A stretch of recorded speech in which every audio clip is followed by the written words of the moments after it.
nag-iisang masugid na tagahanga ni Nicole Yala, Chris Chuper! Kasama ang nag-iisang die-hard fan ni Chris Chuper, Nicole Yala! Mula sa Mahiwagang Burnay, ang kwento.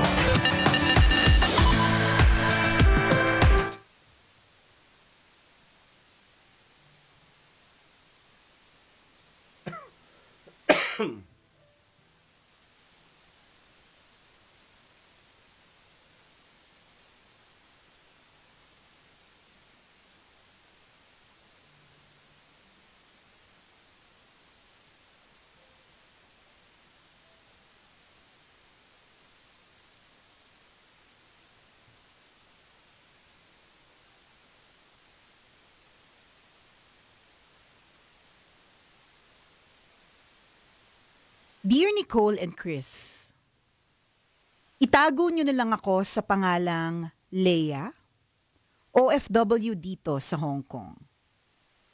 Sumulat ako dahil nagdurugo ang puso ko.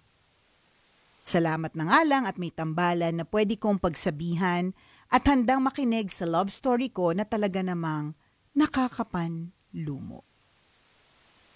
12 years ago nang makilala ko si Jay. OFW siya noon sa Japan. Unang kita ko pa lang sa kanya, matindi na ang tama ko. Crush ko siya. Pinapanta siya, kaso, girlfriend niya yung kaibigan ko, kaya dumistansya ako. Last year, nagkahiwalay si Jay at yung friend ko. Nalaman niya kasi na may asawa at anak na yung kaibigan ko, kaya iniwan niya. Single ako that time, kaya hindi na ako nag-aksaya ng panahon. Niligawan ko siya. Sinuyo ng malala. Napansin naman niya ako kaya sa isang iglap, nagkulay rosas ang mundo ko. Kahit wala kaming label, iba ang tibok ng puso ko kapag magka-chat kami at kapag kausap ko siya. Ang saya lang ng buhay ko. Palagi ako nakangiti at ang usapan nga namin, magkikita kami noong nakaraang buwan. Ipapakilala ko na siya sa mga magulang ko. Kaso, bigla na lang siyang hindi nagparamdam. Siguro kasi, hindi naman talaga niya ako gusto. Baka pampalipas oras lang niya. Baka napilitan lang siya kasi ako ang nagpakita ng lahat ng motibo. Naawa kasi todo effort ako to win his heart. May mahal talaga siguro siyang iba at malas ko kasi hindi ako yun.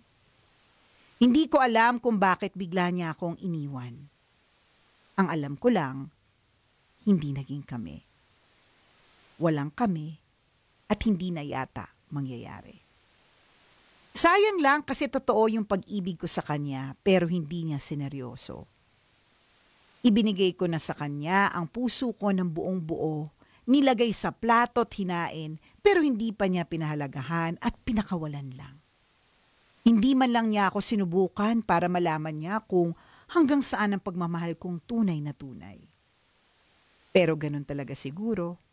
Baka nga dumating lang siya sa buhay ko para pakiligin ako. Baka hindi kami para sa isa't isa.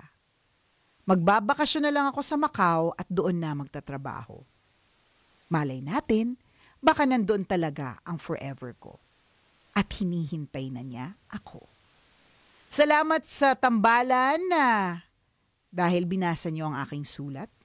Excited na akong tumawa habang nakikinig sa nakakatawang opinion ninyo. Malamang ookrayin niyo din ako, so ready na ako. Ang inyong tambalanistang malungkot pero nananatiling maganda at may pag-asa, Leia.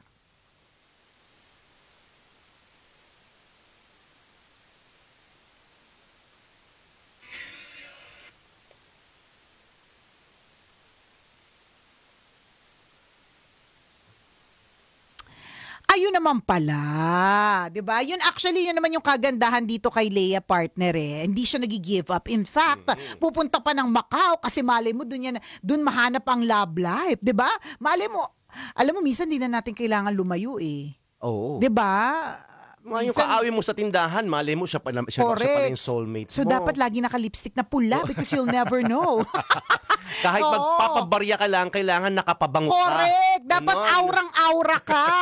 Kahit na magpapabarya ka o kaya bibili ka lang ng choknat o Yan. kaya bibili ka ng lana o kaya ng mantika, suka, patis, toyo, paminta, di ba?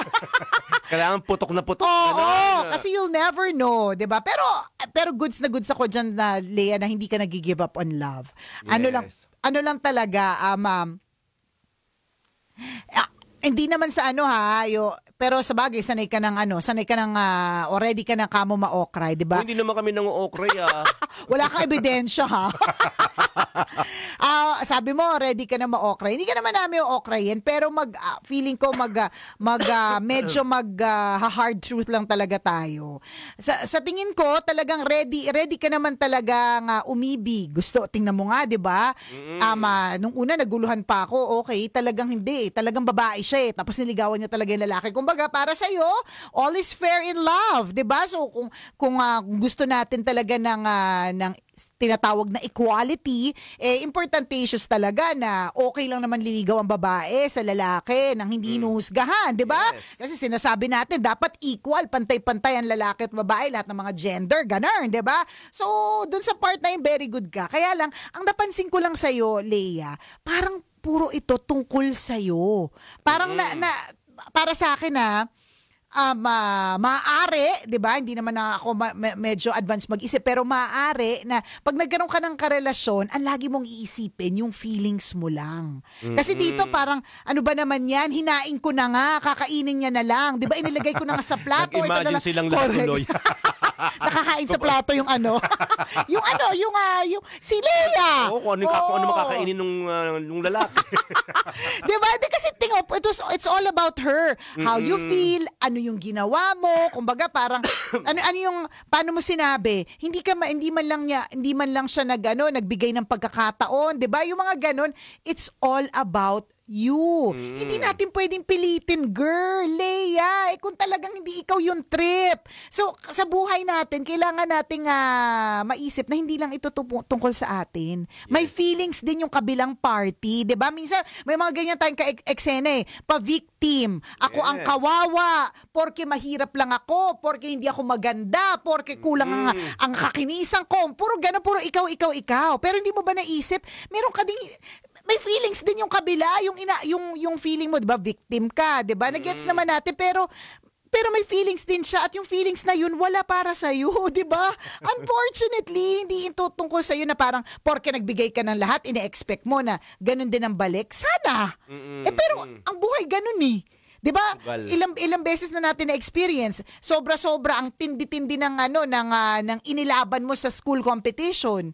Akala mo ikaw na, 'di ba? Pero hindi mo alam, meron din namang iba at meron din silang paghihirap na ginawa.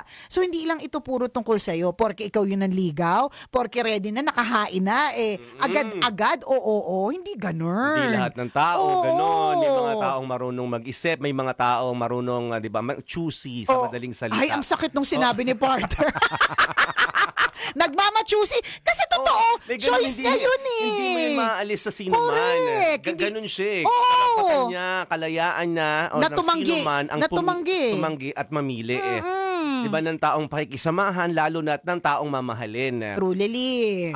Totoo yun diba, you did your best but your best wasn't good enough. Well, ganun talaga. And applicable siya sa napakaraming aspeto ng buhay. Hindi porke binuhos natin ang lahat-lahat na meron tayo. Yan. Ay ang kapalit nito ay ang mga bagay na gustong-gusto natin. Maaaring kabaligtaran. Yes. Diba? Kasi hindi automatic kapag binigay mo yung best mo ay makukuha mo. May mga instances talaga na ganito. Diba? Correct. For you, binigay mo ang lahat, inihain mo ang lahat pero hindi kinain. Hindi ko alam kung bakit yan yung analogy mo. Diba?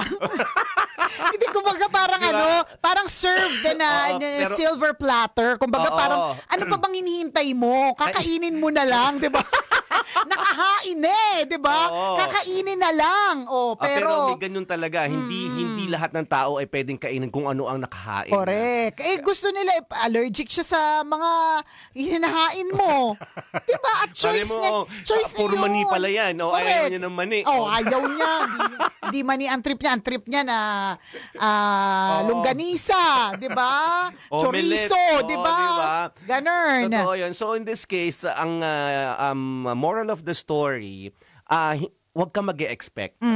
Sa buhay, totoo po yun. No? Pagpasok sa relasyon, pagpasok sa business, pagpasok sa isang profession or career, huwag ka laging mag-e-expect para hindi ka masasaktan. Kumbaga, do your best because that's what you have to do. Yes. Diba? Pero kailangan maging open yung heart mo and open din yung mind mo na hindi laging favorable yung magiging result nito sa atin. Parang you cannot please everyone. Diba? Hindi porke alam mong ikinaganda mo yung pampakinis na pinahid mo, feeling mo may magaganda na sa'yo lahat. Hindi. Hindi ganon, hindi. Hindi porke ang galing mong singer, ibig sabihin lahat magagalingan na sa'yo. Meron pa diyang magsasabing, asus, hindi naman siya masyadong magaling. May ganon and we cannot force them. So yun lang yung gusto naming sabihin sa'yo, Lea, na hindi mo pwedeng pilitin kung ayaw. Tapos yung sinabi mo pa na kung ano man yung meron kayo, walang label. O yung pa, ang hirap po, alam mo, sana nag-enjoy ka na doon sa kakiligan na moment, 'di ba? Mahirap po kasi talaga ang isang whatever you have that has no label. Yes. 'Di ba? Mahirap talaga, nakakapahamak po 'yan. Akala mo iodizol tawas pala, 'di ba? Kasi walang label. Delikado ang bagay na walang label. Correct. Lalong-lalo na pagdating sa relasyon. Sa true lalo. So ano nga kayo? Tama. Diba? Pero maganda nun, aware ka Nasabi mo sa sarili mo, aware, alam ko naman sa sarili ko na wala kaming label. So ngayon dahil alam mo yon, mas madali ka maka-move on. Mas madali mong matatanggap yung sitwasyon kasi wala ka namang pinanghahawakan. Mas masakit yun kung naging kayo tapos bigla siyang umalis ng walang paalam at iniwanan ka ng ganun-ganun na lang. That's more painful. Pero kung mangyari man yun, makaka-move forward ka pa din. Madaming ganyan, marami nang nag-ghost na okay na sila ngayon, 'di ba? So ikaw din, Lea, magiging okay ka din. Kailangan yung mga ganitong klase mga eksena partner, matutunan mo, Lea, na maging astig ang feelings mo. Kasi kung lagi ka na lang malamya, malambot sa mga bagay-bagay, every time na magkakaroon ng problema, manghihina ka, di ba? Kailangan maging astig. Kaya naman isang shoutout sa lahat ng mga kaastig natin. Panibagong araw na naman para sa mga exciting na ganap sa work, sa bahay, sa kalye, at saan pa man. At mas gawin pa nating exciting at astig na astig ang araw mo gamit ang Arena Plus app. Dahil sa Arena Plus, astig ka sa sports. Ang Arena Plus ang tinanghal na Best Sportsbook Operator for 2024 ng Sigma Asia Awards. Ito talaga ang magpapabago sa paraan mo ng pag-e-enjoy sa mga paborito mong laro. Ito ang astig pa dito sa Arena Plus, hindi mo na kailangan pa maghanap kung saan-saan ang mga latest scores and results sa mga inaabangan mong laro worldwide. Dahil sa Arena Plus app, kumpleto at always updated. Kasama yung mga exciting na games na tulad ng sa PBA, NBA, PVL, soccer, basketball, volleyball, boxing at marami pang iba. At syempre, pwede mo ring masubaybayan ang mga live games ng local at international sports properties sa aming web-based or mobile applications gamit lang ang inyong mobile device. All-in-one na, anytime, anywhere pa. Ang kagandahan, ang Arena Plus po ay license ng Philippine Amusement Gaming Corporation o PAGCOR para masigurado na legal at secure ang gaming environment ng ating mga users. At dahil gusto naming astig ka, kabisyo, astig rin ang mga official endorser ng Arena Plus. Kaastig mo ang Pinoy basketball sensation sa mundo ng PBA. Nandyan syempre si Scottie Thompson at ang Pinoy pride na umaariba sa mundo ng NBA. Ang phenomenal Phil-Am basketball star na si Jordan Clarkson. Kaya naman gawing astig ang gaming experience mo with Arena Plus app at sabayan pa ng pakikinig ng official jingle na Arena, Halinas Arena, performed by the one and only Glock 9. Ang Arena Plus ang official sponsor ng PBA, PVL at Gilas Pilipinas. Kaya katulad ni Lea, ikaw din dapat mag-download na ng Arena Plus app now in the App Store and pwede niyo rin panoodin na via arenaplus.ph. Arena Plus, astig sa sports. Gaming is for 21 years old and above only. Keep it fun, game responsibly. Kaya para sa'yo, Lea, importantatious, maging astig ang iyong feelings. Kaya mo yan, akala mo lang hindi, pero carry mo yan. Kailangan pa bang i-memorize yan? Basic! Manufacturing Corporation, ISO certified. So, kailangan na maging astig ang iyong damdamin. Ibig sabihin, tibayan mo yung sikmura mo. Because hindi naman sa nega, no? But maybe the worst is yet to come. So, kung hihina-hina, lalanta-lanta pagdating sa mga pagsubok sa buhay, pagdating sa rejection, okay lang umiyak. Kasi ako bilang iyakin at bilang feeler ng emotions, nakakatulong naman yun. Pero dapat, meron nang gagawin sa susunod. Matututo, correct. May hangganan, matututo, tapos babangon ulit. Ganun. Mas madaling makaka-move on kasi wala kang pinangahawakan. Ang hindi mo lang siguro na-share sa amin, siguro wala naman kayong bad blood. Yun din na maganda doon. Kung umalis siya pero wala kayong pinagawa yan. So, ibig sabihin, may pa rin, may connection ka pa rin sa kanya. In that case, pwede pa rin kayong maging magkaibigan. Yeah. Ang pangit niya, hindi na nga naging kayo, naging magkaaway pa kayo. So, malay natin, hindi naman natatapos yung ang ikot ng buhay. Malay mo sa ngayon, hindi pa niya natatanggap or hindi pa niya na-realize yung value mo. Pero in the long run, di ba, panahon naman na magsasabi niyan nasa Macau din pala siya. Oo, di ba? Kung baka hindi pa ngayon panahon, baka sa susunod na panahon. Pero habang hindi pa, di hanap-hanap ka na lang iba. Basta, ang importante issue sa'yo, Leia, it's not all about you. Tandaan mo yun. Kasi ang pansin ko, very self-centered eh. Ito yung ginawa ko, ito yung mga paghihirap ko, ito yung di ba? Parang wala dun sa part na itanong ba natin kung trip ka din talaga niya. Yun. Pero ulitin lang din namin, valid. Valid naman yung nararamdaman mo. Kasi syempre umasa ka eh. Type mo kasi. Diba? Pero pwede kasing mabait ang isang tao sa isang tao nang walang halong mali siya eh. Pag hindi ka niya type. Diba? Pero kapag ka-type kasi, may mali siya lahat. Sendan ka nga lang ng feeling ko, marong send sa'yo ng gitling, dash, ganyan, o kaya apostrophe. Kahit smiley lang. Correct. Iba ang dating sa'yo noon. Oo, ganon. Kasi nga type mo. Ganon. Kaya ang tanong, type ka ba niya? Mukhang obviously, hindi. Ganon. Sabi ni CM Oquindo, sana po makapunta kahit isang beses sa studio. One of my dreams since college pa ako. Alam niyo po, madali na po yan. Oo, sa totoo, kung gusto may paraan, kung ayaw, maraming dahilan. Madali lang. May mga bagay na kung gustong-gusto mo talagang gawin, pwede mong gawin. Nasa mundo na nga tayo ng AI eh. Diba? Nasa mundo na tayo ng ChatGPT. O yung pagpunta pa ba dito? Kung dream mo yan since college, kayang-kaya, madali lang naman. Lahat posible na.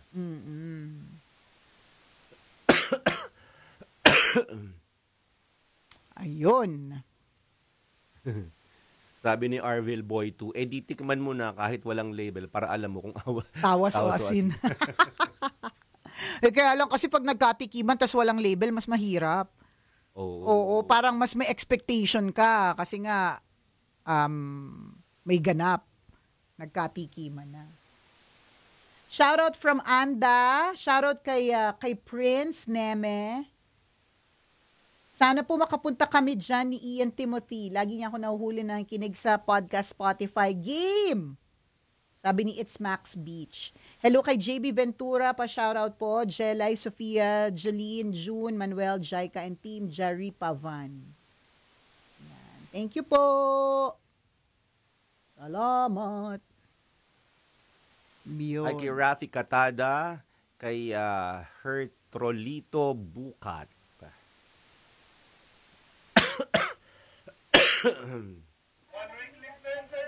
Kaya nga eh. Ang bilis nga, 1 year na pala, August din yung last year. Talaga ba? Basta na yan hanggang October. August hanggang October yung ubo mo? Hindi. Yung, nakalimutan. yung pasok ng ubo, tas 3 weeks. 3 weeks to. Wala. Kaya mo depende. Yan. Oo, depende.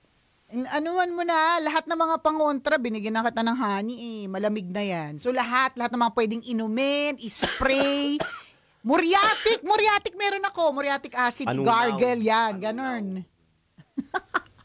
Sabi nga nila. Di ba? Gin. Natandaan ko yun, yung ginagawa ng lola ko never nagkaubo eh. Uso yan yun. Bisita po kayo dito sa Legazpi Albay. Pa-shoutout po sa mga anak ko na nasa Gentry. Pabati naman kami dito sa TikTok, sabi ni DJ San27. Sana daw magkabalikan na sila si kay Eliza Rhea Alday, sabi ni Bold. Ayan. Oh, di ba? Ay, kay Lea Quintas Esperida. Yes, oo. Uso nga ngayon ang ubo at lagnat. Plus trangkaso. Yeah. Dahil sa panahon niya na pabago-bago, tsaka dahil sa kukulangan ng pera. Tingnan mo, Yes. August 12. Nakakaubo po kasi talaga yun. Nakakapagkasakit pag walang Oo. Ay nako, itigil na natin tong live na to. Ang kata na masyado, ha? O siya, ingat po kayo mga kabisyo, ha? Thank you everyone. Ingat-ingat. Bye-bye. Kailangan pa bang i-memorize yan?